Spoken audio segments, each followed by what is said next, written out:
Toi, dans ton approche, Sanaé? Alors, moi, dans mon approche, je dirais qu'on va pas forcément tout de suite pouvoir distinguer si on va se protéger parce qu'on a peur ou parce qu'on fait une protection de son être intérieur. Les deux sont une protection.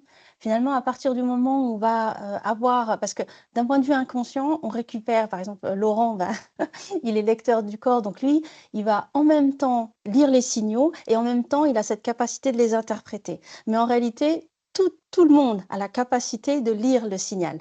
Et quand je dis le signal, c'est au niveau des yeux. Par exemple, vos pupilles, lorsque vous êtes triste, vont un petit peu se dilater et s'ouvrir. Et en fait, ça, c'est un signal. Si je vous regarde dans les yeux et que vous êtes triste, moi aussi, je vais être triste parce que mon corps, il se co-régule avec le vôtre. En fait, il est en lien avec le vôtre et toutes mes hormones au niveau neuronal vont se mettre en diapason avec vous. Et je vais ressentir la tristesse. Et plus je vais être en relation, si c'est mon partenaire, quelqu'un que j'aime, plus je vais être vraiment dans cette émotion avec lui par rapport à quelqu'un qui ne serait pas proche de moi. Donc, il n'y a pas, dès que le corps va avoir ce signal, qu'il soit conscient ou pas conscient, finalement, il va nous protéger et par réflexe, on va un peu dégringoler. Donc, dans le système nerveux, il fonctionne d'une façon où si je suis engagée, là, je suis engagée avec vous, je discute, vous voyez, ma voix, elle est fluide, j'ai les mouvements. Si je commence à me figer, je vais déjà commencer à faire une espèce de raideur au niveau de tout ça. Et si je me campe, vous voyez que ma voix, elle change un petit peu.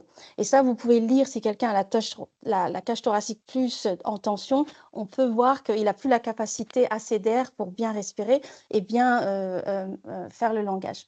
Donc, suivant la posture, vous allez voir si quelqu'un il est enjoué ou si quelqu'un est vraiment là tendu, serré et il n'arrive plus à sortir de ça. Donc là, il est en mode protection. Et plus on dégringole, on va être dans un mode de protection où là, on est figé, léthargique, on ne peut plus bouger, on n'arrive plus à parler, on veut s'isoler, on veut disparaître.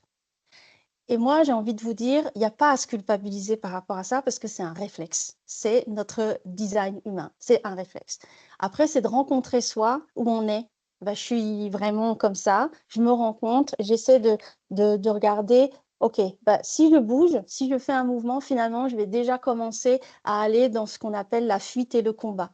Et je vais déjà commencer à grimper au niveau de mon système nerveux pour pouvoir aller vers l'autre. Parce que se battre, on va aussi vers l'autre. Mais après le faire de façon par le jeu. Voilà. Donc je vais arrêter là pour qu'on puisse aussi dérouler avec les questions.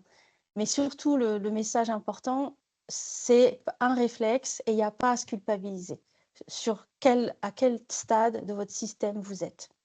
Mais après, c'est quels outils je trouve, quelles ressources j'ai pour remonter vers un système où je suis engagée, je peux discuter avec l'autre et me sentir vraiment en sécurité de le faire.